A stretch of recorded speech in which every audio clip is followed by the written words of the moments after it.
Niente, io vorrei rovesciare il tuo appello, voglio provare a ragionare per linee interne, poi in realtà interne non saranno, come vedremo, e cercherò di parlare di Selvatico storiografo dell'architettura, perché se consideriamo soprattutto i testi tra il 1845 e l'inizio della sua attività all'Accademia, lasciamo fuori il testo didattico di cui ci ha parlato Franco Bernabei poco prima, notiamo delle straordinarie novità rispetto all'asfittico quadro storiografico italiano. C'era una storia con cui confrontarsi, che era quella di Amico Ricci, la prima storia dell'architettura italiana, questo è il nome, che esce all'inizio degli anni 50 senza un'illustrazione. Il conte Ricci la fa pubblicare a sue spese e dice nell'introduzione: con quello che io posseggo sono arrivato a pagare la stampa, non c'erano le risorse per le illustrazioni, mi dispiace, in una prossima edizione spero di metterci anche le illustrazioni. Bene, rispetto a questo segna Selvatico una novità assoluta. Parto dalla sua lettura multipla del monumento, dell'edificio, studia il sistema delle volte, grande tema di confronto per gli storici dell'architettura, cosa che Ruskin non farà mai. Ruskin non cita mai una volta, scusate il bisticcio di parole, si occupa dell'impianto planimetrico, lo confronta, si occupa dell'apparato scultoreo decorativo, qualche volta cita anche dei documenti analitici e in più l'analisi de visu del monumento.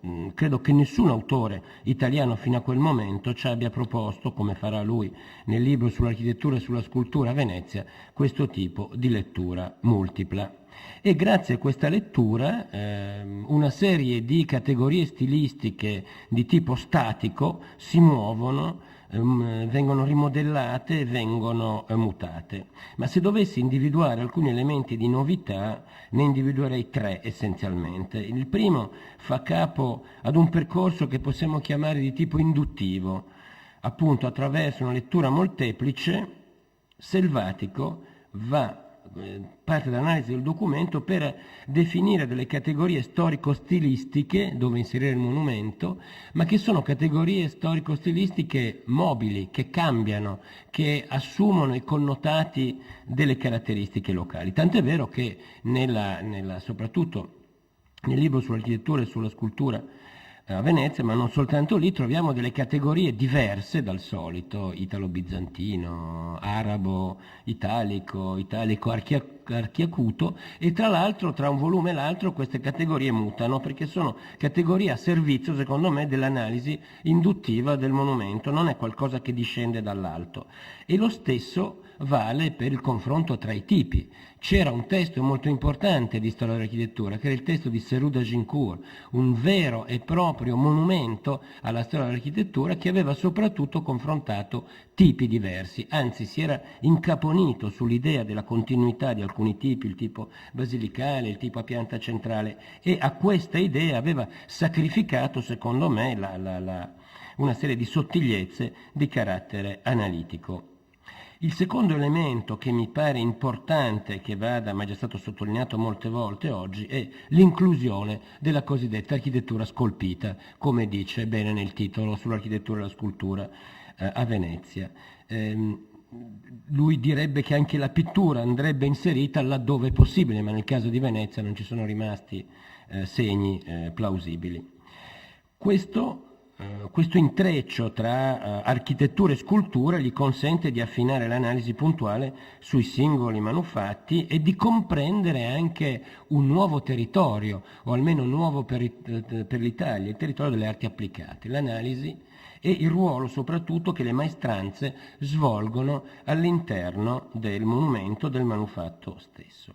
Il terzo, è già stato sottolineato da Vincenzo Fontana, la necessità di collocare i monumenti dentro un contesto preciso. Ecco, diciamo che i suoi predecessori, grandi riferimenti anche fuori d'Italia, in realtà spaziavano dentro una specie di storia, se lasciamo stare i repertori come quello di droni, repertori archeologici legati ad un singolo specifico contesto, ma in generale Selvatico si confronta con storie di carattere universale. Ancora una volta cito Serou d'Agincourt, dove si passa da un esempio bizantino, da Costantinopoli si passa a Ravenna, poi si ritorna a Roma e si ripassa per un'altra località. E per questo ha ragione Bernabei quando dice che la storia estetico-critica del disegno è un'opera didattica che mette insieme dei pezzi, delle parti di studi che egli ha compiuto separatamente e individualmente su singoli monumenti. Ma tutto ciò poi si rivela, diciamo la cartina di tornasole, è nella sua capacità di ridatare, di ridare altre date, altri riferimenti a tutta una serie di monumenti medievali. Monumenti medievali che fino a quel momento in gran parte erano datati semplicemente con il riferimento al dato storico. Lo stesso Amico Ricci in realtà ci presenta una sequenza di edifici che sono datati a seconda del fatto storico, del grande avvenimento al quale può essere legato. E da questo punto di vista è molto interessante il carteggio con Cesare Cantù, carteggio che da una parte per Cesare Cantù prelude alla storia di Como. Cantù, che poi diventerà il direttore dell'Archivio di Milano, compone una serie di storie locali che poi entreranno tutte nella descrizione, una grande illustrazione del Lombardo-Veneto pubblicato negli anni 50. Cantù sta scrivendo la storia di Como e invece Selvatico sta scrivendo la Guida di Padova che noi conosciamo per l'edizione del 69, ma che in realtà comincia nei secondi anni 30.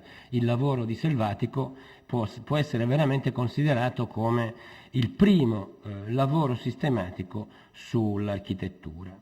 Bene, Selvatico polemizza garbatamente con Cesare Cantù, siamo nella primavera del 1837, e gli propone una distinzione che secondo me è fondamentale. Dice: guarda che una cosa è la storia dell'architettura o dei monumenti e un'altra cosa sono le notizie storiche sull'architettura. A noi questa cosa sembra assolutamente banale, ma fino a quel momento i due piani erano assolutamente intrecciati.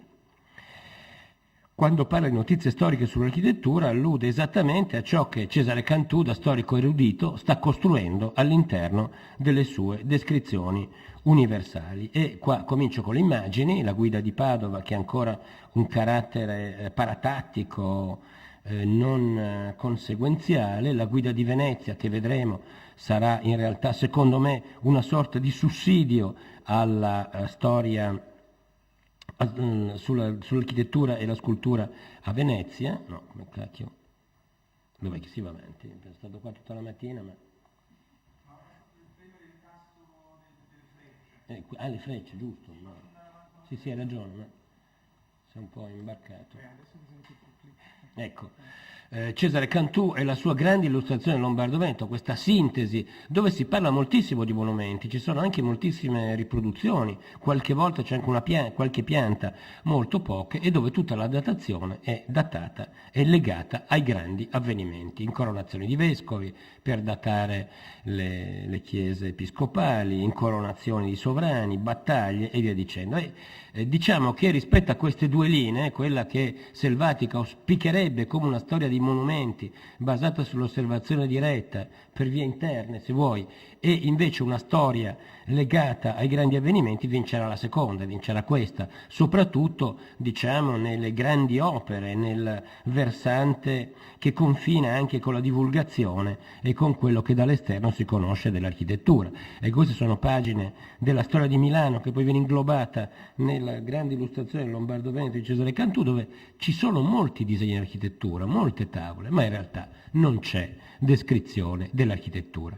Ecco, questa idea che l'architettura trovi un senso soltanto se associata a grandi avvenimenti, no, dirà qualcuno, mi pare lo stesso Boito, non mi ricordo, l'architettura considerata come testimone muto dei grandi avvenimenti, la ritroviamo ad esempio in tutta una serie di grandi opere. Pensiamo alle opere divulgative sulla storia che dagli anni 80 e soprattutto 90 vengono diffusi, pensiamo al ruolo che Lodovico Pogliaghi ha in questo tipo di illustrazione, questo si chiama l'assedio di Susa da parte di Barbarossa. Bene, ci sono le mura di Susa descritte molto bene, ma il senso a cui il senso che possiamo dare alle mura di Susa è legato all'avvenimento storico, e questo poi arriva fino alle figurine Liebig che io ho fatto in tempo a vedere, la storia d'Italia, dove spesso il monumento era associato all'avvenimento storico.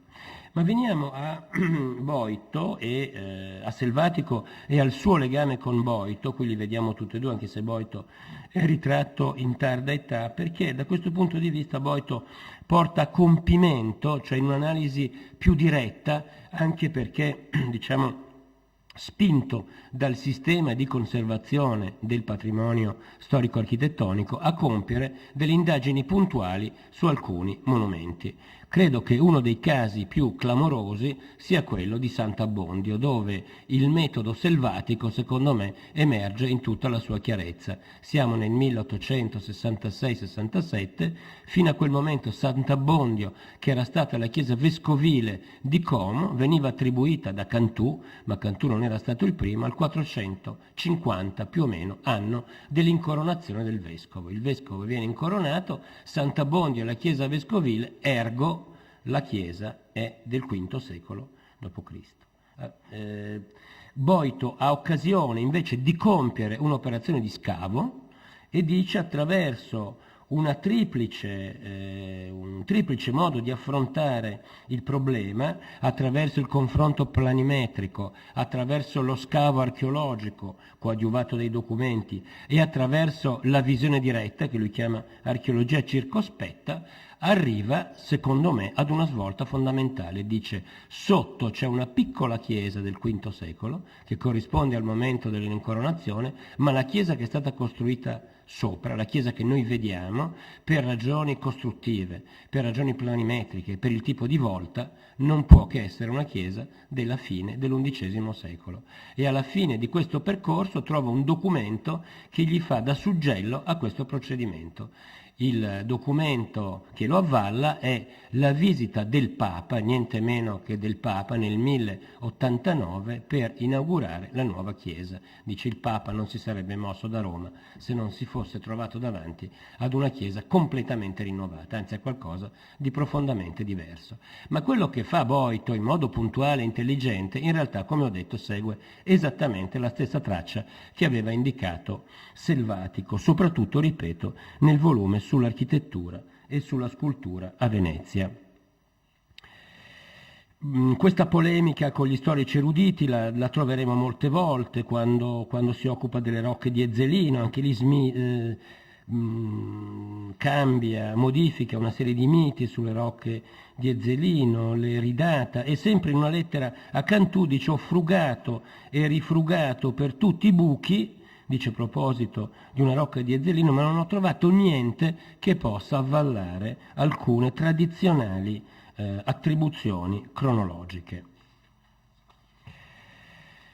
Ecco, questa distinzione tra notizia storica e analisi dell'edificio, che parte appunto da alcune prerogative che ho individuato, la troviamo molto bene descritta, divisa nella Guida di Venezia. La Guida di Venezia ha un carattere paratattico, esattamente come quella di Padova, si divide in 12 giornate che sono distribuite secondo un criterio che potremmo definire topografico, ma questa guida va, secondo me, letta insieme alla storia, al volume sull'architettura e sulla scultura a Venezia, anzi sono quasi in un rapporto che tradizionalmente all'interno delle scuole di architettura, ma non soltanto di architettura, anche delle scuole per ingegneri, avevano da una parte i précise, che erano, rappresentavano il succo teorico, e dall'altra parte i recueil, che erano delle raccolte di tavolo di materiali collocati in maniera più o meno casuale, che appunto servivano ad illustrare il senso del testo. Secondo me la Guida di Venezia e il volume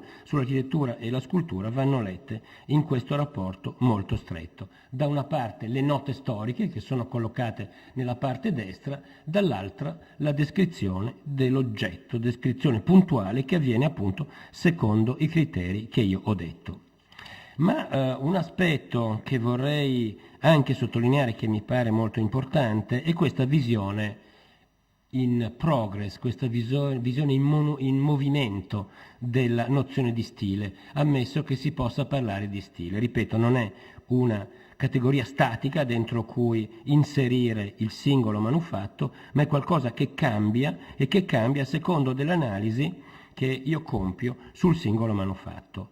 E naturalmente Selvatico conosceva bene la dialettica hegeliana, aveva letto Hegel, non credeva più ad una storia fatta per quadri storici, ma credeva in una storia che dovesse procedere attraverso una serie di concatenazioni che producevano una serie di effetti a ripetizione che andavano a modificare non soltanto il periodo stesso nel quale ci si trovava a ragionare, ma anche le fasi successive. E qui devo dire c'è un'altra formidabile categoria, un altro formidabile modo di leggere l'architettura, che è quello di fare interagire una nozione di stile, o più che di stile di modello importato da qualche altra parte, con il lavoro delle maestranze locali, tenendo in conto le caratteristiche, gli elementi di continuità che le maestranze locali producono. Ad esempio, l'archiacuto, che lui chiama italo-arabo, nasce, come dice lo stesso nome, dall'applicazione, secondo lui, di modelli provenienti dall'Arabia, dall'Oriente, con le capacità, i modelli che si portavano dietro le maestranze, gli scalpellini, i tagliapietra. Lo stesso fa, secondo me, in una delle pagine più belle di questa storia dell'architettura veneziana, quando parla del Rinascimento. Ecco, qui esce o meglio del primo Rinascimento, di quello che sarà chiamato il proto-Rinascimento, il 400, rispetto al quale lui ha una grande ammirazione. E qui vorrei, ma mi pare che sia emerso da molti altri interventi, che non ci formiamo un'idea di Selvatico appiattito sull'archiacuto, sul gotico. No, lo sguardo di Selvatico va molto al di là e ad esempio comprende con grande comprensione e grande affetto, vorrei dire, anche il 400 veneto e veneziano, che definisce come il trasmutamento dei modelli colti che derivano da Firenze, ma che sono stati ripresi dall'antichità e che vengono applicati dalle maestranze locali. È una lettura geniale, scusate, io mi sto accorgendo di fare un'apologia veramente sfrenata, ma se pensiamo ad esempio a quella corrente molto forte in tutta Europa di revisione dell'idea di un rinascimento unico, no? Non c'è paese d'Europa, dalla Catalogna al nord della Francia, dalla Polonia alla Croazia, che non rivendichi un proprio rinascimento, dicendo attenzione, il rinascimento non è solo Brunelleschi, Leon Battista Alberti, è qualcosa di diverso, è qualcosa che localmente, nell'interagire con le tradizioni locali, con le maestranze locali, ha dato esiti simili ma diversi. Questa era anche la chiave con cui Ennio Concina aveva affrontato il tema del Rinascimento veneto-veneziano, cosa completamente diversa, non di marca fiorentina, ma di marca greca, bizantina, e dove interagivano sia modelli presi da fuori, ma soprattutto la continuità, diciamo il fenomeno di survival delle maestranze locali. Bene, questo passaggio mi sembra fondamentale negli scritti di Selvatico. Ecco, e questa sua comprensione per le maestranze, per le arti applicate, lo avvicina a tutta una serie di scrittori che esplicitano soprattutto le loro teorie negli anni 50, e in primis Gottfried Semper di Vier Elemente der Baukunst, che è stato ignobilmente tradotto in italiano i 4 elementi dell'architettura, mentre invece Baukunst, come mi conferma l'amico Alex, vuol dire arte di costruire, cioè qualcosa che si tramanda di padre in figlio, qualcosa che ha a che fare col mondo delle maestranze e non che ha a che fare con l'architettura ai piani alti. Ma nelle lettere, ma anche nei testi, Selvatico afferma di voler assegnare una funzione educatrice all'architettura. Qui sono già state citate le lettere con Tomaseo, con il quale parla molto di questo aspetto, più della pittura, più ancora che alla scultura, all'architettura o all'arte della sesta, come la chiama, affida veramente una missione educatrice. Ed è chiaro, questa missione educatrice impatta poi con quello che possiamo chiamare o il capitolo successivo o un ambito che si lega strettamente all'analisi storica, cioè la politica di conservazione e di restauro. Il monumento, in quanto fonte di educazione, in quanto fonte di ispiratrice, deve essere conosciuto, conservato e valorizzato. E non a caso, e questo è un aspetto di cui parleranno parecchio, e dai, continuo a schiacciare questo, parleranno alcune giovani studiose, la politica di conservazione è quasi una immediata conseguenza. Conservazione che deve avere appunto un carattere essenzialmente didattico, dove questa storia costruita attraverso i monumenti deve essere una storia di tipo continuo, concatenato, e se volete in questo Selvatico è molto figlio del suo tempo. Deve essere concatenato e non deve avere buchi, non deve avere lacune, bisogna colmare i missing link. E qua concludo con un episodio che ho avuto modo di studiare in modo abbastanza approfondito recentemente, il Fondaco dei Turchi, il rifacimento, la reinvenzione del Fondaco dei Turchi, rispetto alla quale Selvatico ha una parte importantissima e veramente possiamo chiamarlo l'eminenza grigia dietro un'operazione che poi nei tempi sarà criticatissima, anzi posso tranquillamente dire che quasi ogni corso dei miei colleghi di restauro dentro una facoltà di architettura comincia con il Fondaco dei Turchi per dimostrare come non si deve fare un restauro. Ma in realtà il Fondaco dei Turchi era proprio uno di quegli anelli che mancavano in questa storia dei monumenti, in questa storia concatenata, in questa storia di trasmutamenti, in questa storia in cui ogni capitolo rimanda al precedente e al successivo. In più occasioni Selvatico rimpiange l'assenza di forti esempi di architettura civile. Dice, noi abbiamo una serie magnifica di episodi legati all'architettura religiosa, potremo costruire interi volumi, anzi a un certo momento ho anche tentato di scrivere una storia dell'architettura religiosa a Venezia, poi abbandonerà questo progetto, ma manchiamo di esempi di architettura civile, di architettura residenziale o commerciale. Il Fondaco dei Turchi andrebbe a coprire un anello mancante, un vero missing link, ma bisogna però compiere una serie di violenti forzature per arrivare a questa definizione. Già la scelta del nome, che è di Selvatico, io la prima volta che lo vedo nominare senza dubbi e soltanto in questo modo, è nella storia, nella guida e nella storia dell'architettura, sull'architettura e sulla scultura a Venezia. Potevano esserci tanti nomi molto affascinanti, era stata la sede degli ambasciatori di Spagna, era stata la sede degli Estensi. No, si sceglie una funzione che comincia a metà del 600, perché è dal 600 che diventa sede del Fondaco dei Turchi, ma ci si riferisce all'architettura del 200, con una trasposizione assolutamente non legittimata da nulla. E lì comincia una vicenda che ha come passaggio, ad esempio, il fatto che Selvatico sia tra i promotori della monografia sul Fondaco dei Turchi, quella di Sagredo e di Berchet, dove non a caso si divide in modo netto, senza nessun tipo di relazione, la parte storica che cura l'erudito Sagredo, che ci parla soprattutto di una storia 5, 6, settecentesca, e pochissimo ci dice del Palazzo Pesano, così avrebbe dovuto chiamarsi il Fondaco dei Turchi, mentre invece Berchet fa un'analisi dell'edificio e ci parla, si reinventa soprattutto una vicenda che rimanda a questa assenza di una testimonianza di un edificio 200-300esco. Questa immagine che lui pubblica è in parte un'immagine non del tutto legittima, dove ad esempio dà grande rilievo e ricompone quella dentellatura superiore che sarà uno dei grandi testimoni del rapporto con l'architettura araba.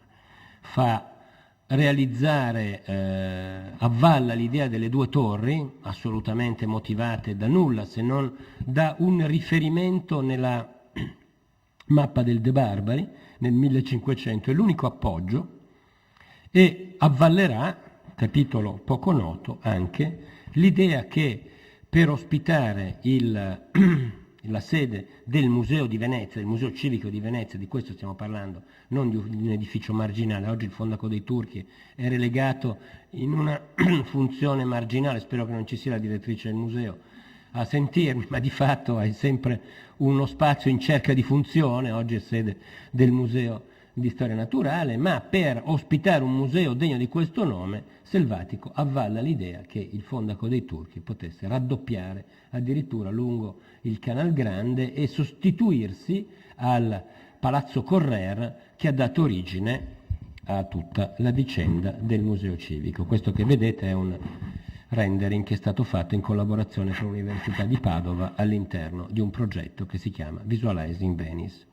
Dunque io ho finito, ma però vorrei dire che anche su Berchet cascherà sulla testa di Berchet una damnatio memoriae, come ho detto prima, una damnatio memoriae che non tiene conto però del ruolo che Selvatico ha avuto in tutta questa vicenda. Senza l'avallo di Selvatico il giovane Berchet mai avrebbe osato arrivare ad una soluzione di questo tipo. Grazie.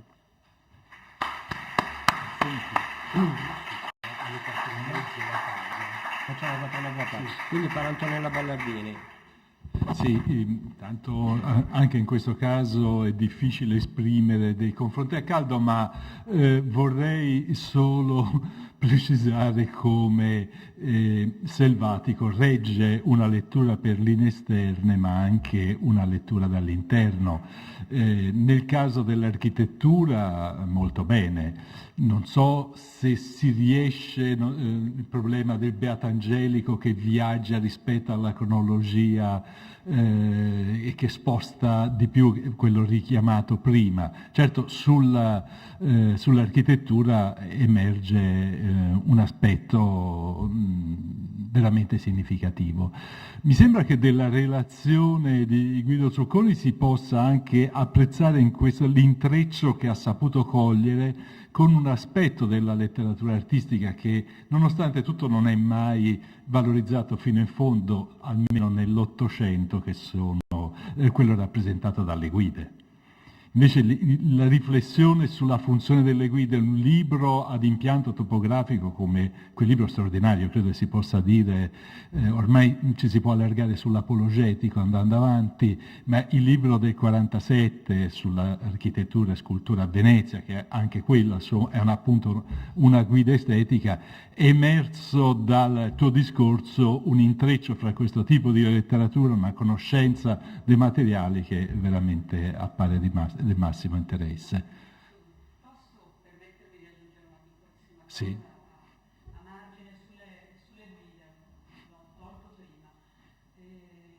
Questa idea della centralità del fatto architettonico rispetto alla storia dell'edificio trova un riverbero nella fotografia e nella produzione delle guide. I due testi, 47 e 52, e uno è la declinazione in esecuzione dell'altro, trovano un'altra forma in uno stranissimo guida che si chiama Storia dell'architettura fotografata di Venezia del 1855, in cui le stesse didascalie nella guida del 52 vengono ulteriormente accorciate e ripropongono una visita per Venezia, ma a quel punto il fatto architettonico è il fatto fotografato. Volevo solo aggiungere. Che come una mappatura, c'è una cosa del genere anche per Firenze più tardi, sì. Però entra la parola Certo. l'architettura fotografata e in questa tesa cronologica è uno spunto importante per Certo. evitare quello che dicevate sulle guide. Allora, do la parola a Ballardini, non mi ricordo.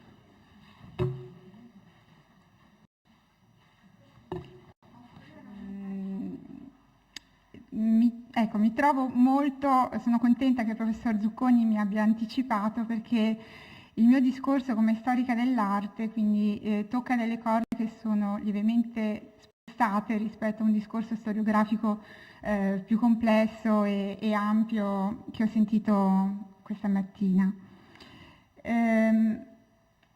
Dunque, parto.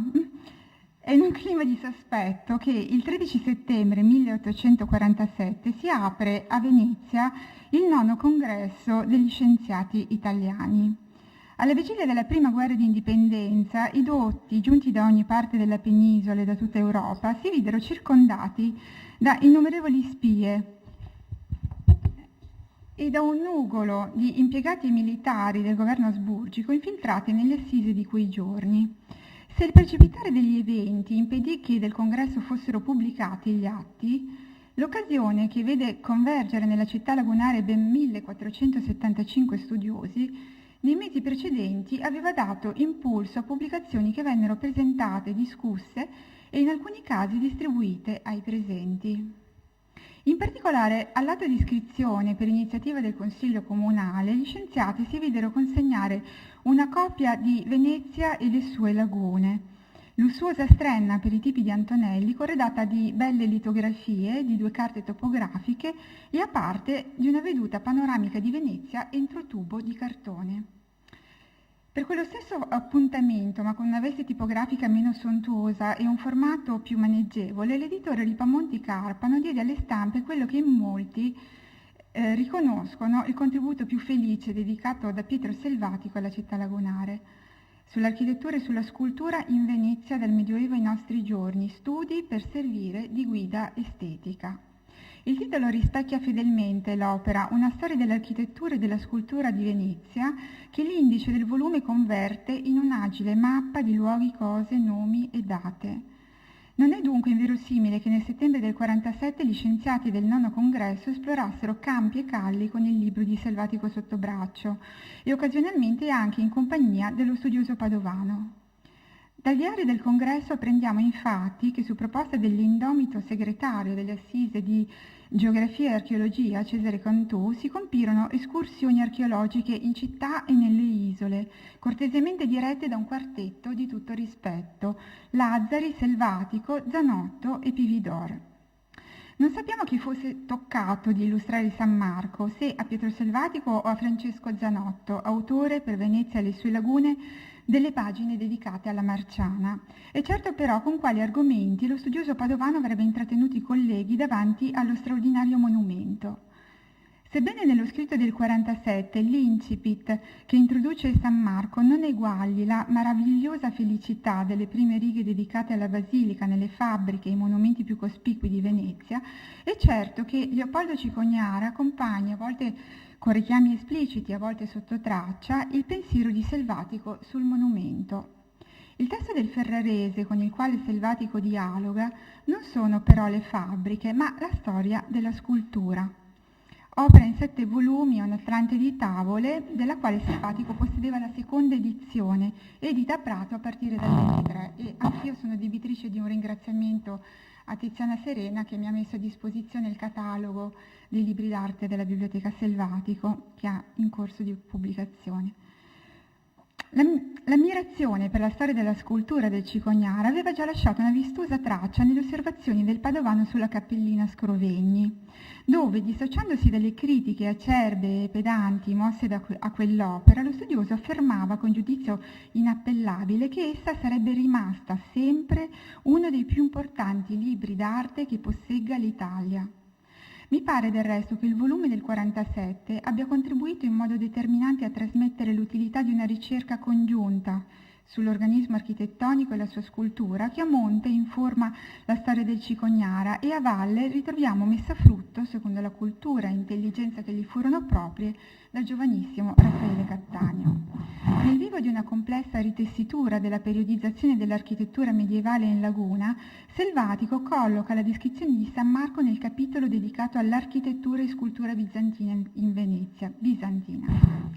La trattazione introduttiva al capitolo, ove si citano Rumor, Ramée e Couchot, disegna in realtà i limiti di un'influenza bizantina nelle isole della laguna, un habitat culturale che per ragioni storiche e materiali tra VI secolo e il 1100 avrebbe conservato più forte il legame con la civiltà latina degli antichi Aquileia, Grado e Altino. Pertanto, secondo Selvatico, nella Venezia del primo Medioevo l'arte bizantina avrebbe lasciato solo tracce sporadiche e frammiste.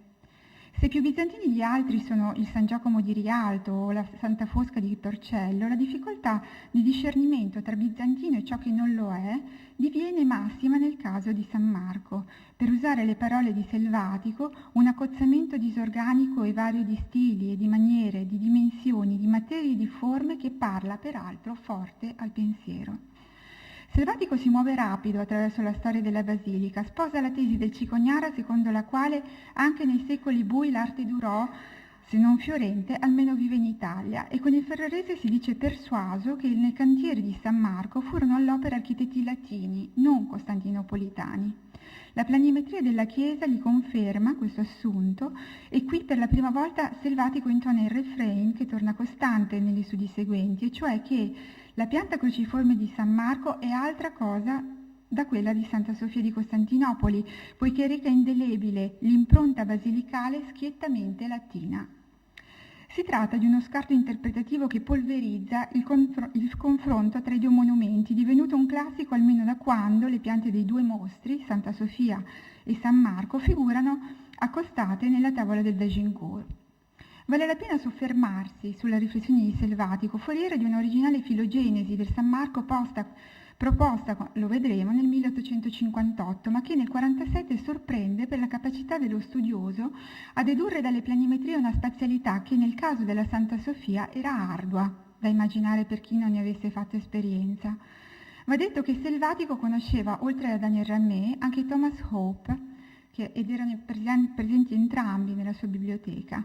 Di Hope, inquieto viaggiatore, Selvatico cita estesamente un passo della Santa Sofia già nell'opuscolo sull'architettura civile e religiosa, che è uno scritto del 40 che anticipa l'estensione e la varietà degli accenti che il discorso sull'architettura avrebbe acquistato nell'opera del Padovano. Come testimone oculare, Hope aveva notato della chiesa giustinianea una chiara descrizione del sistema del sistema di copertura a cupola su pennacchi e semicupole, porgendo a Selvatico una chiave di lettura positivamente strutturale delle fonti greche, il De Edificis di Procopio e l'Ecfrasis di Paolo Silenziario. A queste suggestioni si sommava in Selvatico una valutazione squisitamente funzionale. Egli si dimostra infatti attento a un'analisi dell'edificio di culto come spazio liturgico e riconosce nel San Marco un impianto ordinato alla liturgia latina, non alla greca. D'altra parte, Daniel Ramé, citando un passo delle novelle giustinianee, gli aveva dato prova di come nella Santa Sofia fosse utilizzata l'area sotto la grande cupola, vero e proprio baricentro di un edificio che inventava, secondo Ramé, un modello estesosi a tutte le chiese cristiane greche, elevate dopo la megale ecclesia. Al di là della spinosa questione del presunto modello bizantino di San Marco, credo che Selvatico colga un aspetto essenziale nell'identificazione di un monumento medievale, e cioè che non vale solo il riconoscimento del modello architettonico, ma conta altresì il suo peculiare modello di funzione. Egli infatti ebbe sempre chiaro che nella Basilica Marciana i bracci nord e sud della croce avevano un ruolo marginale e come scriveva Dorigo, l'oblungum della navata di San Marco configura uno spazio progressivo, non centrico, proprio di una basilica d'Occidente. Nello scritto del 47 va richiamato almeno un altro passaggio a conferma di come in Selvatico, la riflessione critica sui monumenti veneziani si accompagnasse a letture aggiornate e di respiro internazionale. Nel testo infatti egli cita ampi stralci, tra l'altro perfettamente tradotti alla parola, della dissertazione sul San Marco e il suo aspetto originario, pubblicata 3 anni prima da Engelhardt e accolta nella sezione Monumentalkunde della viennese Allgemeine Bauzeitung. Per brevità mi limito a riferire cosa del contributo di Engelhardt Selvatico ha omesso nella sua ampia recensione. Innanzitutto l'attacco. La chiesa di San Marco è un edificio bizantino e come tale è stata un modello per il sistema costruttivo bizantino in Europa. Essa però non è più conservata nella forma primitiva che forniva tale modello, essendo stata trasformata nel tempo. Di qui prende le mosse la ricerca del San Marco perduto, che a Engelhardt pare di riconoscere nel mosaico della porta di Sant'Alipio.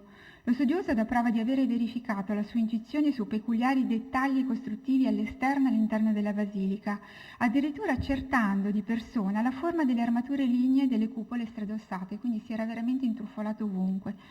L'esito al quale perviene è la restituzione congetturale e ragionata del prospetto di San Marco alla fine dell'XI secolo, che doveva dimostrarne il debito al modello costruttivo tardo romano degli edifici termali.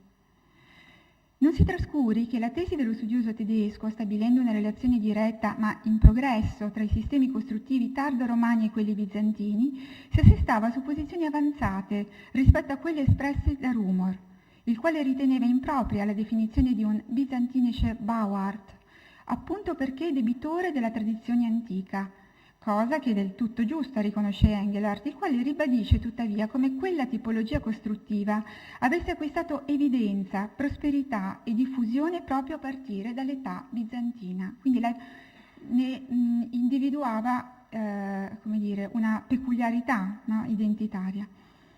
Selvatico nel 1947 è affascinato dall'ingegnosità delle ipotesi di Engelhardt, ma resiste, o meglio si dimostra reticente di fronte a una definizione apertamente bizantina di San Marco.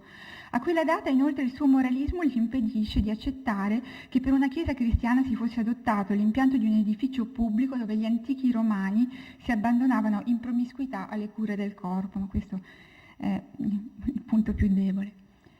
È un fatto però che la memoria dello scritto dell'Oberbaumaster Engelhardt di Kassel riaffiora in Selvatico ancora negli ultimi lavori, certo per essere corretto, criticamente ridimensionato, ma confermando come quella lettura, sebbene non risolutiva per spiegare tutte le bizzarrie di San Marco, costituisse in sé un contributo duraturo al riconoscimento di una matrice antica dell'architettura del Medioevo. Punto di svolta nel discorso di San Marco che Selvatico intesse nell'arco di un trentennio tra il 47 e il fatale 1880, è la descrizione della basilica che apre il primo rapporto sui monumenti artistici e storici delle province venete. Commissionato a Pietro Selvatico e a Cesare Foucart nel dicembre del 1857, il rapporto è reso 3 mesi più tardi e dato alle stampe nel 1859. L'indagine degli studiosi, l'uno nella pienezza della vita intellettuale e della fama, l'altro archivista paleografo di 20 anni più giovane, si inquadra nelle attività promosse dalla Commissione Centrale per lo Studio e la Tutela dei Monumenti Architettonici di Vienna.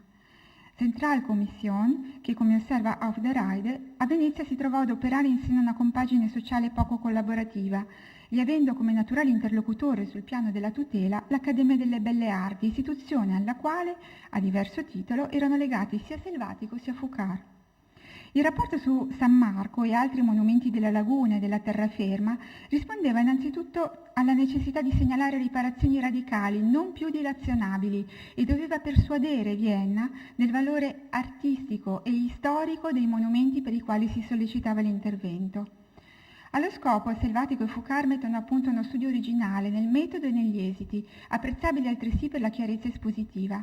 In effetti si stenta a riconoscere la penna di Selvatico, che a 4 mani con il collega ordina la materia adeguandosi al modello, quasi un formulaire, prescritto nella lettera d'incarico. Lo stile della scrittura, altrettanto orientato al committente, si intesse di costruzioni sintattiche semplici, usa il lessico controllato di una perizia tecnica e raggiunge il massimo dell'efficacia nelle conclusioni riepilogative che chiudono ogni paragrafo tematico. Nell'ordine, descrizione, storia, i documenti, giudizio artistico-storico, stato conservativo, proposte per la conservazione e 3 tavole con didascalie ragionate compiono il miracolo. L'organismo incoerente di San Marco si ricompone in un'immagine stratificata ma nitida, frutto dello sforzo congiunto e dialogante del paleografo e dello storico dell'arte. Con pochi ed esatti cenni, gli studiosi gettano luce su alcuni fatti in grado di suggerire un giudizio artistico ben diverso dai pronunciati sinora. Il riesame critico delle fonti documentarie, cronachistiche ed epigrafiche, giovandosi delle competenze specialistiche di Foucart, sortisce la proposta di una più articolata cronologia della fabbrica marciana e una diversa attribuzione di meriti rispettivamente a Pietro Orseolo e a Domenico Contarini. In particolare il vaglio filologico della tradizione manoscritta permette di riferire al Doge Contarini la trasformazione della basilica secondo la planimetria cruciforme. Occorre però giungere al giudizio storico-artistico per cogliere la novità di questo studio. Tracciata la storia del monumento, rilette criticamente le fonti e confermate le cose dette dagli antichi ma reinterpretate sin oggi, il verdetto spetta alle pietre dell'edificio. In altri termini, solo l'esame della fabbrica avrebbe giudicato se le asserzioni dei cronisti fossero da confermare o da respingere. E qui l'argomentazione di Selvatico si fa serrata, intessuta di ragionamenti indotti da un esame autoptico del monumento, specie dell'ambiente della cripta, per la parte allora agibile, che per la parte allora agibile viene scandagliata palmo palmo. L'ambiente sotterraneo diviene così il monumento documento della fase più inafferrabile della storia millenaria della Basilica, quella della fondazione particiaca, e subito dopo l'incendio del 976 della ripresa orsiolina che per Selvatico ricalcava le vestigia della basilica più antica. L'esame delle emergenze, delle tessiture murarie, delle decorazioni architettoniche e alcuni calcoli proporzionali inducono lo studioso a ritenere che l'antica San Marco avesse un impianto basilicale a 3 absidi e 3 navate, finché, dopo il 1852, il doge Contarini non decise di ampliare la chiesa intersecandola, quasi alla metà, con bracci di un transetto. L'ipotesi di Selvatico è costruita sulla constatazione che i muri dell'avambraccio della basilica erano in linea con quelli del coro e che viceversa si notava uno scatenamento di infilature fra i muri antichi e i piloni della crociera, segno che la continuità tra i bracci est e ovest era stata interrotta dal nuovo corpo di fabbrica. Ma quale il modello che ispirò il doge Contarini? Di fronte a questo interrogativo Selvatico ritratta, almeno in parte, la posizione del 47, confermando come San Marco non avesse nulla a che fare con Santa Sofia, ne riconosce però la forma essenzialmente bizantina, tanto nell'iconografia che nel sistema di ornamentazione. È lecito chiedersi che cosa avesse persuaso Selvatico a una tale ammissione, che peraltro egli stesso si affretta a stemperare. La trasformazione dell'antico vano sotterraneo in santuario cripta gli confermava infatti un uso prettamente latino e occidentale anche della basilica contariniana. Certo è che nel 1858 la sensibilità di Selvatico di fronte all'arte bizantina si sia modificata rispetto a quanto esponeva, per esempio, nella terza lezione accademica, pubblicata nel 1852. Di quell'intervento mi limito a ricordare la domanda cruciale che l'insegnante rivolge retoricamente agli allievi, ma che, a mio avviso, Selvatico faceva sommessamente a se stesso. Ma quando diciamo arte bizantina e in particolare, ecco qua, ci arrestiamo all'architettura, ne abbiamo noi esattamente il giusto concetto? Possiamo noi fissar giusto il suo speciale carattere? Sappiamo noi entro quale spazio di tempo ella si chiuda? Ne dubito assai. Selvatico era dunque consapevole che la categoria astratta del bizantino era in sé difficilmente utilizzabile e che ogni ragionamento stilistico avrebbe incontrato il suo limite in una conoscenza insufficiente del fenomeno nel suo ordinato dispiegamento storico. In calce alla terza lezione i rinvii bibliografici si limitano ancora al manuale di Daniel Ramé e all'incredibile storia dell'arte di Louis Batissier, capace di allargare lo sguardo da Bisanzio, al remoto Afghanistan e alle antiche civiltà del Messico e dello Yucatan. Nel 1858 invece 2 sono i segnali bibliografici che affiorano nel rapporto Selvatico-Foucart e che marcano un passaggio d'epoca. Innanzitutto il rinvio alla magnifica opera dell'architetto Wilhelm Salzenberg, dedicata ai monumenti cristiani di Costantinopoli dal V al XII secolo, edita a Berlino nel 1854. Il volume in folio consta di una strepitosa serie di incisioni e cromolitografie introdotte da didascalie ragionate, alle quali in appendice si aggiunge la prima traduzione in tedesco di Paolo Silenziario. In ordine cronologico, da Giustiniano ai Comneni, i principali edifici di culto di Bisanzio sono documentati con planimetrie, alzati, sezioni e innumerevoli particolari della decorazione architettonica o funzionali che all'acribia di Salzenberg non si era lasciati sfuggire. È così che, nelle tavole dell'architetto prussiano, Selvatico riconosce la tipologia di un capitello di San Marco e che al pulitissimo stile di quelle tavole cerca di adeguare le proprie. Un secondo riferimento bibliografico è assai ricorrente nel giudizio artistico storico del 58, l'architettura bizantina in Francia di Félix de Verneuil. Con questo titolo, quasi provocatorio, Verneuil presentava nel 1851 la sua inchiesta intorno alle chiese medievali cupolate in Francia e una vera e propria monografia sull'antica abbaziale di Saint-Front de Périgueux.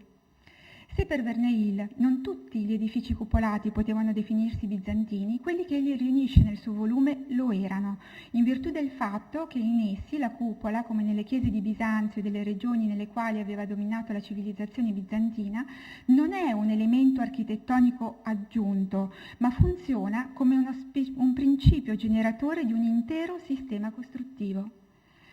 Saint-Front, che in Francia di quel tipo architettonico era l'esempio più antico e più curioso, aveva inoltre rivelato affinità sorprendenti con la Basilica di San Marco, della quale replicava la pianta, la forma e quasi le dimensioni. Se questa constatazione fornisce a Verneuil l'anello mancante che lo autorizza a definire bizantino, un tipo peculiare di chiese edificate in Francia nel XII secolo, Selvatico a sua volta riconosce nel bizantino Saint-Front di Périgueux l'aspetto del San Marco contarignano, prima che i mosaici, i marmi e la decorazione architettonica la trasfigurassero. E ciò nonostante, in virtù dell'ipotizzata mutazione di San Marco da basilica capriata lignea a croce greca cupolata e sulla scorta di Engelhard, considerate le sue affinità costruttive alle terme romane, per Selvatico la basilica marciana nel suo codice genetico custodiva un'indelebile impronta latina che la tradizione liturgica aveva contribuito a mantenere viva e riconoscibile anche dopo la trasformazione dell'XI secolo. Volgendo al termine, trascuro volutamente le pagine su San Marco, ahimè scollegate e confuse, delle arti del disegno in Italia, di cui il secondo volume viene pubblicato quando lui ormai non c'è più, e chiude invece con l'ultimo contributo originale di Pietro Selvatico all'identificazione di San Marco. Nel giugno 1879, in occasione delle nozze della bella Giustina, Pietro Selvatico offriva alla contessa Arpalice Cittadella Vigo d'Arzere uno studio dedicato agli antichi prospetti settentrionale e meridionale della Marciana. Ragioni di stile e di opportunità esimevano Selvatico dall'entrare nell'agone delle polemiche seguite ai restauri del Meduna. Lo farà peraltro pochi mesi più tardi Camillo Boito, in un pungente intervento sulla nuova antologia che prende le mosse proprio dallo scritto d'occasione dell'anziano maestro. È così che Selvatico, su sollecitazione dell'amico Edoardo Arborio Mella, intermediario per lui presso la fabbriceria di San Marco, si ferma a riflettere sui rilievi che in occasione dei due distinti restauri ai prospetti nord e sud erano stati eseguiti prima da Antonio Pellanda e poi da Giuseppe Cannella su indicazione di Pietro Saccardo. Quest'ultimo, il Saccardo, nel caso del prospetto sud si era altresì premurato di far comprovare col mezzo della fotografia l'autenticità dei particolari più importanti emersi in quella circostanza. Ora, gli inediti rilievi che Selvatico riceve dalla fabbriceria con il permesso di pubblicarli documentavano l'esistenza di una facies più antica sotto i rivestimenti marmorei, provando che le facciate attuali dell'esonartece contarignano erano ben più recenti di quel che si credeva e che sotto le medesime altre ne stavano foggiate sopra stile quasi interamente diverso dal bizantino. All'epoca dei restauri Selvatico non ebbe occasione di visitare i cantieri e oggi le sue considerazioni sui disegni della fabbriceria non possono che sembrarci impugnabili e negli esiti imparagonabili alla moderna Bauforschung. Tuttavia, esse valgono a confermare l'irriducibile fiducia che Selvatico riponeva nel disegno come strumento conoscitivo al servizio della storia dell'arte. Dunque, dalla sua Padova e a tavolino, il vecchio Selvatico richiama alla memoria i rari brani delle cortine murarie di San Marco lasciate libere dalle incrostazioni di marmo e dai mosaici.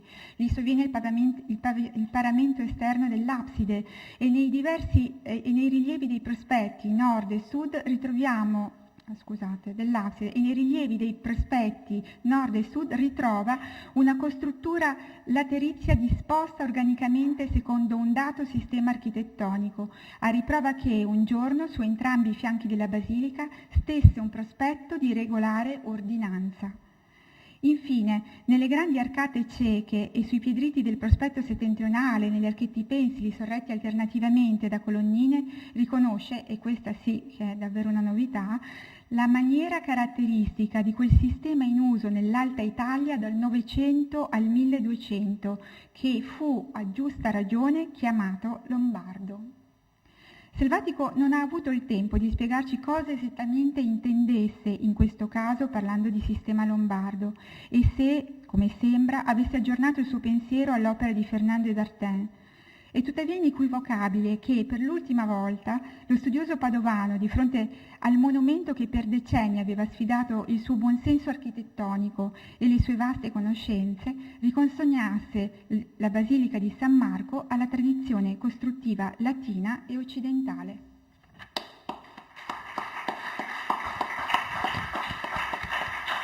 Bene che questa bella relazione con analisi più ravvicinata di altre abbia fatto seguito immediato al precedente e abbia in qualche modo compattato un aspetto di Selvatico che esce sempre fuori come cosa di grande interesse. E a me piace anche l'idea che anche in questo caso il discorso sia partito dalle guide, perché quel modello di guide che si stampavano in occasione dei congressi degli scienziati rimanda per la recensione famosa di di Cattaneo a un capitolo nuovo delle guide, anche un modello di razionalità descrittiva che è un aspetto che se uno affronta il Selvatico col pregiudizio scolastico del romantico e di un'idea riduttiva e circoscritta di romanticismo non affronterà mai. Invece questo modello, per carità, non sto omologando Selvatico a Cattaneo, però questa componente razionale che nel studio dell'architettura viene fuori come cosa di grande interesse meriterebbe effettivamente anche un approfondimento ulteriore, una discussione, ma come dicevo ci sarà tempo poi per continuare questo. Intanto calcoliamo una decina di minuti di intervallo per un caffè. Rosa Tamborino che insegna al Politecnico di Torino e parla di Pietro Selvatico e la formazione dell'architetto, tema che, come ben capirete, si riaggancia perfettamente alle relazioni precedenti. Dopo continueremo con il programma, insomma, con l'ultima sezione per oggi dedicata alle riviste e la circolazione delle idee.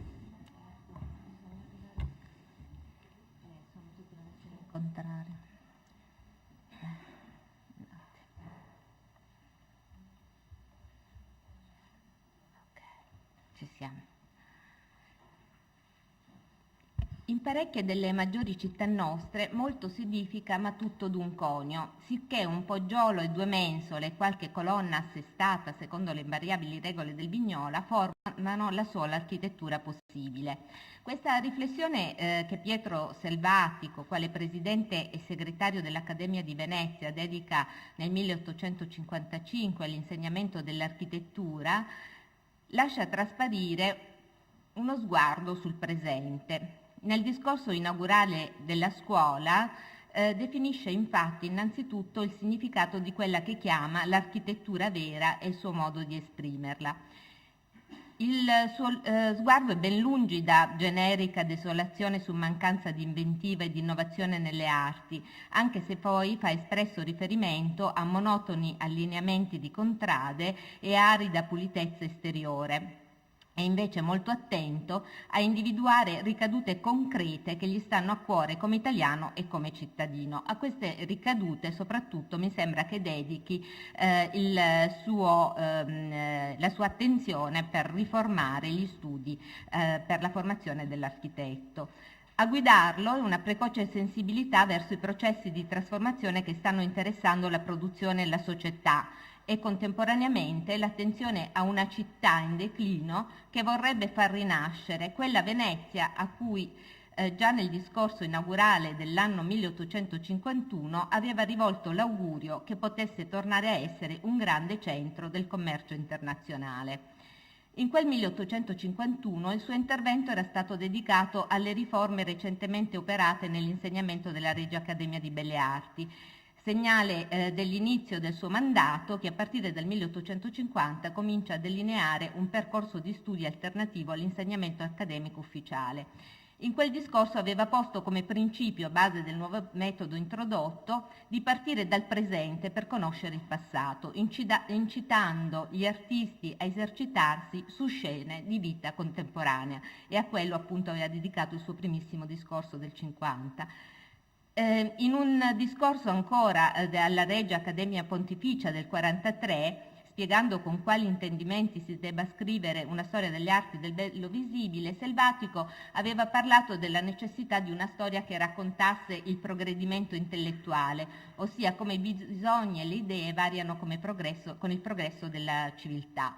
Il suo approccio intendeva anche stringere il discorso intorno all'Italia. Quanto fosse radicale questa scelta del presente, lo indicano alcune immediate conseguenze nell'Accademia. Niente più soldi sprecati ad acquistare qualche briciola delle opere dei grandi artisti del passato, dato che oramai le pinacoteche pubbliche offrono ampie collezioni allo studio degli artisti, e piuttosto dei premi più consistenti per i giovani. Quando il 5 agosto 1855 dunque affronta il discorso su quale fosse l'educazione dell'architetto nel passato e quale sia il presente in Italia, può anche tracciare un primo bilancio della riforma avviata. Io parto da questo discorso del 55 perché appunto dal 50 comincia ad avviare una serie di trasformazioni e nel 55 può fare una specie di bilancio. D'altra parte proprio soffermo questa relazione, gli studi che ho fatto a questo periodo dell'Accademia Veneziana. Dunque, a partire dal 50 ha iniziato a costruire un percorso la cui incisività si misura non solo dagli insegnamenti direttamente impartiti, ma anche dai criteri che illuminano il giudizio di valutazione dei lavori degli allievi.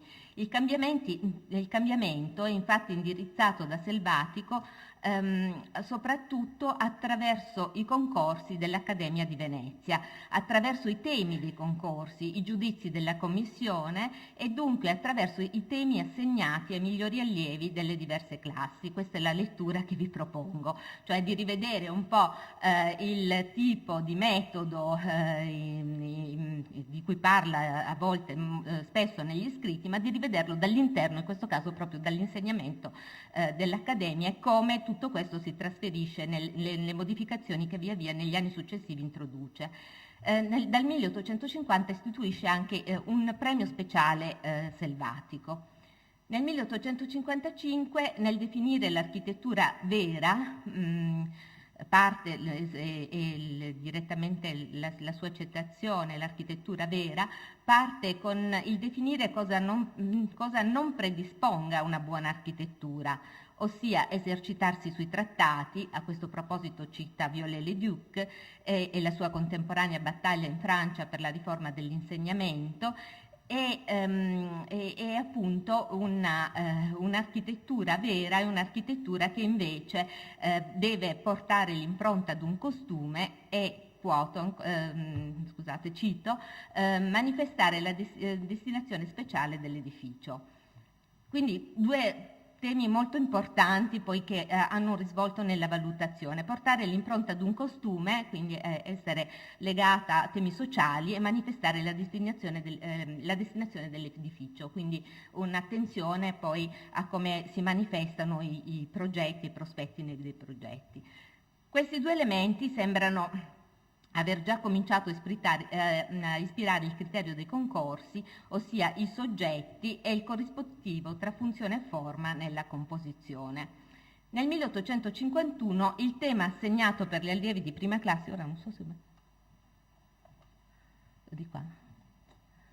Ecco, il tema assegnato ha come soggetto una scuola pubblica di architettura.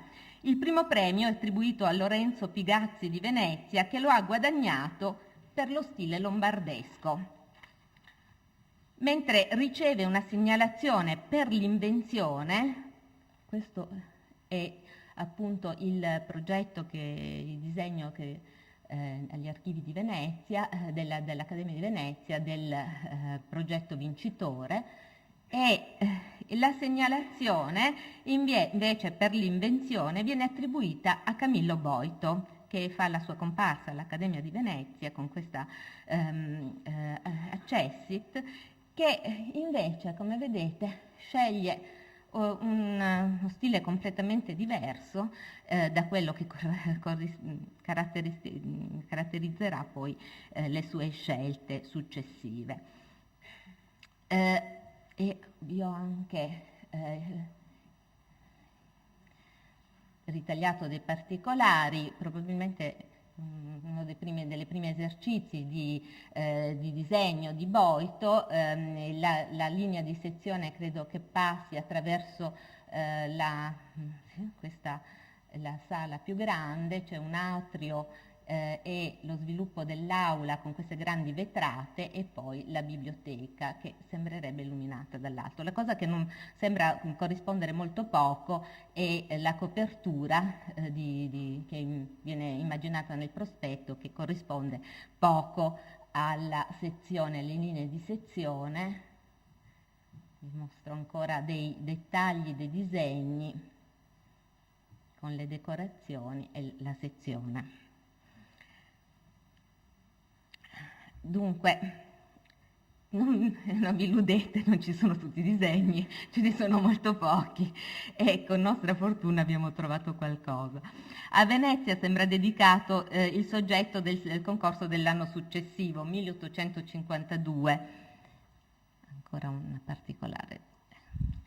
E il soggetto è edificio per un istituto di scienze, lettere ed arti architettonicamente decorato per servire di maggior lustro a una grande città capitale. Un omaggio a chi ci ospita oggi, un tema talmente ambizioso da non trovare alcun degno assegnatario e i cui disegni purtroppo non sono al momento reperibili. I giudizi però sì li abbiamo e possiamo vedere che il primo è respinto perché la facciata principale esterna non ha espressione caratteristica e manca di novità, il secondo non può negarsi che l'edificio non annuncia all'esterno un pubblico stabilimento, ma l'immaginativa non è appunto sufficiente. Poi si soffermano a lungo i giudizi della Commissione su queste interminabili colonne che caratterizzano l'edificio.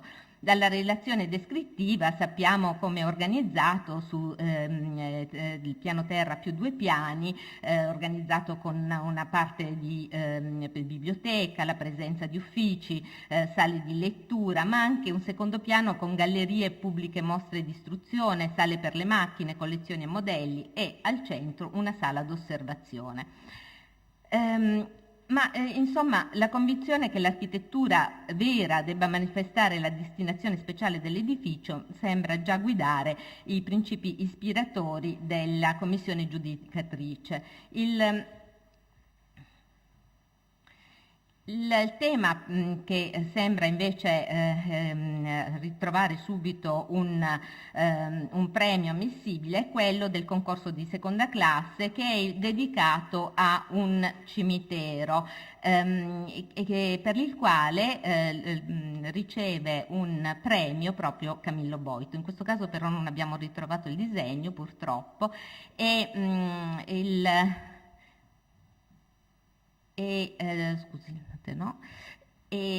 Boito lo stesso anno è al centro dei premi rilasciati dall'Accademia, una specie di allievo modello, riceve anche un accessit nella classe di prospettiva, il cui soggetto propone una composizione con un portico che si unirà a un castello in rovina con città sullo sfondo in stile moresco, e risulta menzionato nella scuola d'estetica per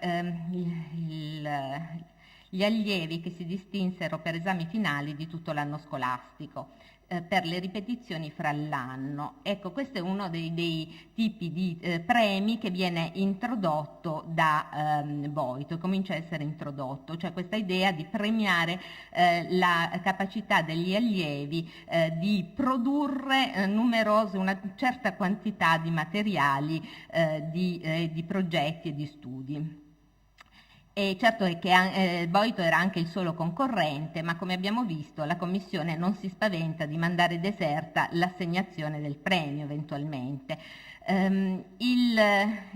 Purtroppo appunto del 1852 non sono rintracciabili i disegni. Dobbiamo però dire che dal 1852 i verbali riportano che sono accordate facoltà alla persona del marchese Selvatico di portare parecchie innovazioni così sull'insegnamento che sugli altri affari spettanti all'Accademia.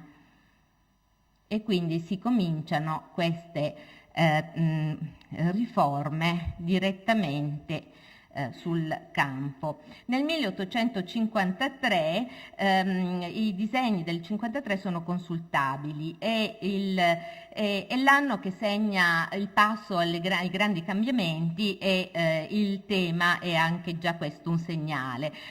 Il passaggio al gotico, una cappella, vedete, mortuaria di stile gotico puro, 1250-1350, con altare e monumenti sepolcrali.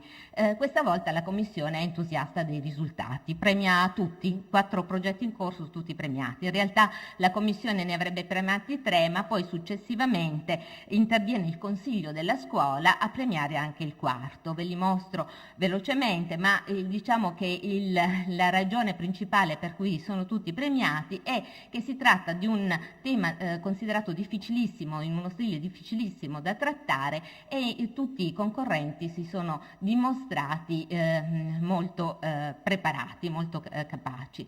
Il primo premio va equo all'ingegnere Niccolò Maddalena di Venezia, di cui vedete il disegno un po' rapidamente, ma vorrei non rubare troppo tempo. L'ingegnere Antonio Rossi d'Isola della Scala, e poi abbiamo gli accessit, Enrico Trevisanato di Venezia. Infine, ecco, questo era il progetto che non era stato segnalato, ma che il Consiglio decide di segnalare ugualmente, Balduin di Venezia. Nonostante tali soggetti poco vicini alle urgenze della vita, i cambiamenti e le necessità sociali ispirano la riforma della formazione al mestiere di architetto. Le arti, va affermando Selvatico, possono giocare un ruolo importante sull'industria, e a questo tema dedica il discorso del 54 sul prosperamento delle grandi arti del disegno che vantaggia l'industria manifattrice. E dunque l'insegnamento deve rivolgersi non solo ai fregi, ma a educare anche ai fronti delle vie, agli interni degli edifici, a disegnare anche mobili, arredi, stoffe. I cambiamenti maggiori appunto maturano durante il 1853, è l'anno in cui i materiali dei consigli dell'Accademia indicano che è stata abolita la scuola di paesaggio, è stato approvato come testo della scuola d'estetica il primo volume delle lezioni del Marchese Selvatico, e infine gli alunni ai quali aspirano ai concorsi di seconda classe, ramo di composizione, abbiano a subire l'esame d'estetica, cioè è stata introdotta una specie di propedeuticità della storia rispetto alla composizione architettonica. I verbali del Consiglio mostrano, non oserei parlarne nelle nostre facoltà oggi. I verbali del Consiglio mostrano che l'iter di modifica dei criteri dei concorsi si avvia dal 52, anche se il primo effetto si produrrà nei concorsi del 54. A ben guardare però le vere prime modifiche Selvatico le introduce da subito, dal 50, perché introduce degli esercizi di memoria. A partire da esemplari e modelli già copiati, gli allievi dovevano ripetere a memoria quello che ricordavano, e questo era stato sperimentato per il nudo, ma viene subito proposto anche per l'ornamento e per il rilievo degli edifici. A proposito di questi concorsi, Selvatico va sostenendo intanto che prescrivendo i soggetti si toglie a molti artisti il mezzo di mostrarli abili, mentre per la seconda classe distraggono gli allievi dalle lezioni e sarebbe meglio distribuirli tra gli allievi per talento, diligenza e progresso. E questo quello che sostanzialmente farà. Il tipo di proposta nel 1853 è proprio quello di provare a modificare il criterio per assegnare i premi, ma questo criterio introduce la libertà totale rispetto alla possibilità dell'allievo di proporre un tema, un soggetto.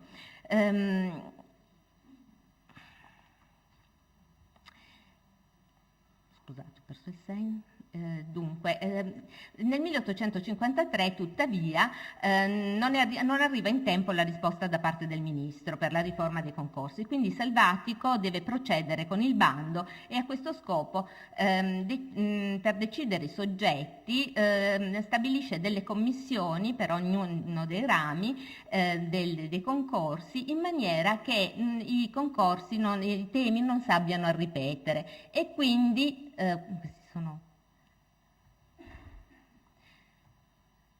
scusate, ho tagliato un po'. Queste commissioni compilano la lista dei soggetti e dei concorsi precedenti nelle Accademie di Venezia e di Milano, in maniera da proporre dei temi diversi da quelli del passato. L'idea di Salvatico evidentemente è quella di riuscire a proporre dei temi più attuali, più vicini ai problemi, appunto, a quella storia che lui va insegnando, più attenta ai bisogni sociali. Quindi proprio per questo si compila questa lista, che per Venezia risale al 1842, Venezia per Milano al 1805, ed è ricca di generici grandiosi edifici e di monumenti. Il 5 luglio 1853 Salvatico pubblica finalmente il bando per il 1854, con l'approvazione del ministro in via di eccezione e di esperimento, che contiene norme e discipline approvate dalla scuola veneziana.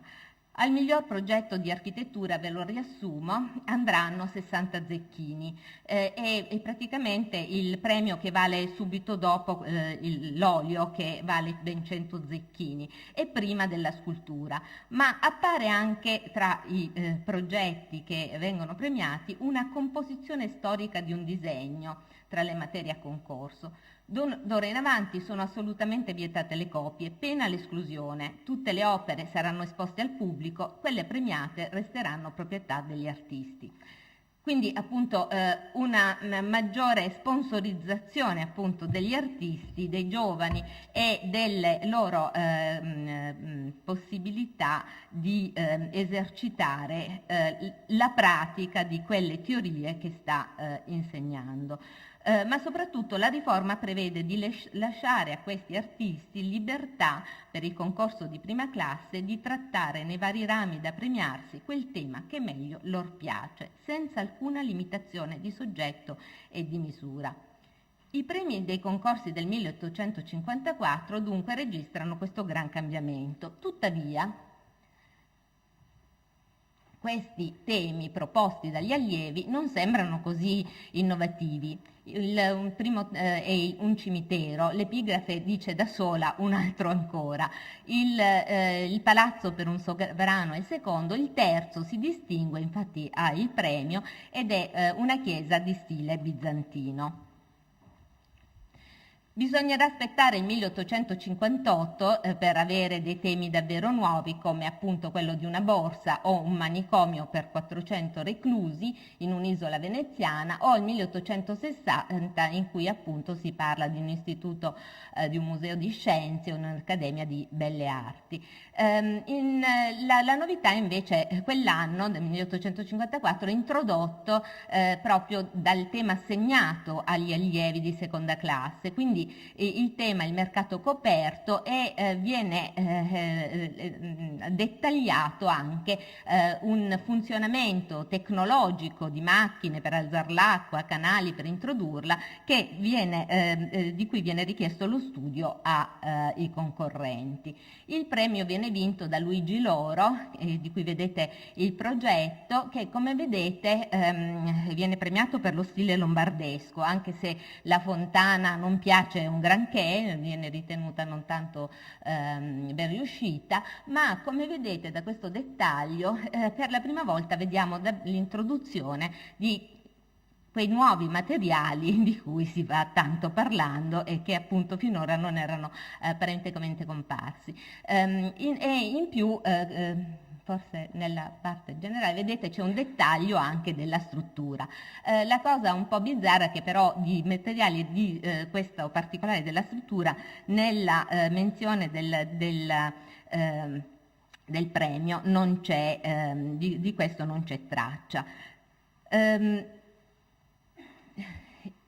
Nella prelezione del corso di storia architettonica per gli ingegneri e laureati che assolvono gli studi architettonici del 1856, Selvatico precisa che si deve studiare il disegno, la geometria, la prospettiva, ma anche la costruzione, per avere piena conoscenza di materiali e dei modi per usarli e congiungerli. Quindi nozioni statiche desunte dai fatti. Questo elemento di desumere di cui parlava Zucconi prima nell'esame della fabbrica, che ritroviamo, a mio parere, anche nel modo di insegnare, cioè nel modo in cui bisognerebbe apprendere l'architettura. Quindi Zucconi parlava di una lettura multipla, e questa lettura multipla è anche riscontrabile nel tipo di approccio alla formazione che Selvatico suggerisce.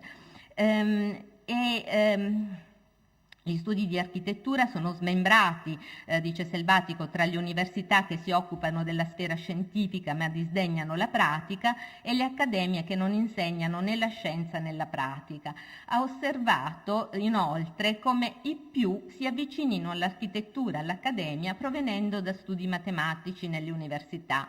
Studi che sono utili per la scienza dell'ingegnere, ma non sono sufficienti all'architetto, che ha bisogno di esercitarsi alla forma attraverso il disegno, studi plastici ed esercitazioni. Questi allievi però devono anche studiare la storia, anche se si tratta di una storia che nella formazione dell'architetto avrà un metodo un po' diverso da quello usato finora, perché, confesso, i metodi coi quali fu costume svolgerla fino adesso, se possono essere acconci agli amatori, ai curiosi, infine ai turisti, non mi paiono opportuni all'architetto.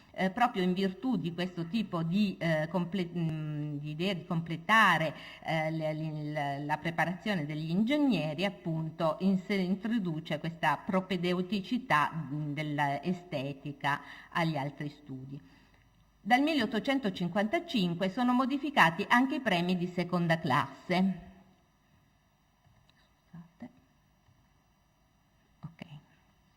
E la premiazione non avviene più per concorso, ma aggiudica i riconoscimenti per i maggiori profitti durante l'anno scolastico. I premi che riguardano principalmente gli studi architettonici sono la scuola di architettura per l'invenzione e per la copia dal vero, la scuola di estetica che comprende una classe di architettura e poi i premi per la prospettiva e per l'ornato. La prospettiva è un punto cruciale, è un metodo di apprendimento per Selvatico, ancorché strumento di rappresentazione, è un metodo di lavoro per rappresentare il passato, in quanto mette in relazione l'occhio e la percezione, consente infatti di capire l'effetto dei volumi.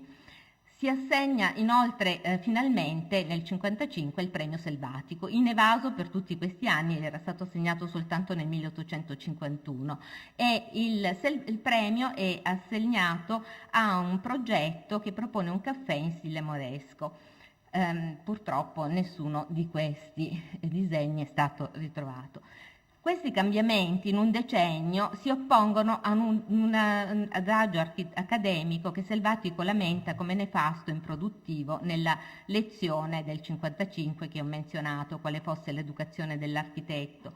Lo architettare fra noi, quando è gretta e muratura non si restringa, diventa troppo spesso sterile esercizio di sogni monumentali dentro alle scuole, ove si rifanno i concetti 1000 volte ripetuti del tempio e del foro romano.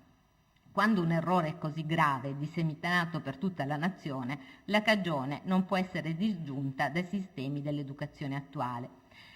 Egli aveva invece evidenziato in questo svolgimento, in queste proposte, la valenza spaziale dell'architettura, che doveva trovare un giusto corrispettivo in metodi di apprendimento più idonei, per esempio l'uso del modello, che insegna 1000 volte meglio che un disegno per quanto accurato, o ancor meglio l'osservazione diretta dei monumenti. Gli stili conviene studiarli più sui monumenti che non sui libri, dice, e della fotografia come strumento ausiliare qui. Insomma, soffermarsi su quel bello che è visibile e dunque ha forma e dimensione e rappresentarlo. Così aveva avuto inizio l'esortazione agli studi di prospettiva, geometria, struttura e, non da ultimo, di storia, una disciplina il cui insegnamento nel suo corso aveva dichiarato basare su dati desumibili dall'evoluzione delle tecniche e dei materiali utilizzati alle diverse epoche. Dalle leggi organiche della statica, dice, si desumerà la bellezza anatomica della fabbrica. E per riassumere, per chiudere, vorrei dire che questa attenzione a questa lettura degli edifici in maniera, mi pare, graduale si ritrovi anche poi negli scritti, certo volumi che raccolgono poi una serie di interventi sparsi, ma che cominciano a raccogliere anche, a essere illustrati da queste immagini che mettono in valore appunto la matericità dell'architettura e un tipo di composizione delle pagine che non mi pare casuale nel mostrare per esempio il campo e il controcampo e appunto nel dare un grandissimo spazio all'illustrazione dei monumenti. Abbandonati quindi i bei disegni architettonici, in sintesi la revisione della formazione che Selvatico attua in 10 anni a Venezia si effettua attraverso revisione di contenuti disciplinari, del metodo di apprendimento, gli esercizi di memoria, la propedeuticità, il criterio anche della quantità di materiali prodotti nel giudizio, e la revisione dei concorsi, dei temi dei concorsi e la modalità dell'assegnazione dei premi di seconda classe. Ma infine vorrei introdurre, per chiudere, un altro elemento. Avanzerei il valore del luogo. Il discorso, questo era il primissimo concorso, come vedete completamente bloccato anche nella dimensione dell'area assegnata, e il discorso su quale fosse l'educazione dell'architetto del 55 si conclude con una celebrazione di Venezia, per la sua varietà di monumenti con cui si presenta come una Londra del Medioevo, compendio e teatro dell'architettura su cui fermare lo archipenzolo, e perciò dunque luogo ideale degli studi. Perciò, conclude, studiate, meditate, imparate Venezia.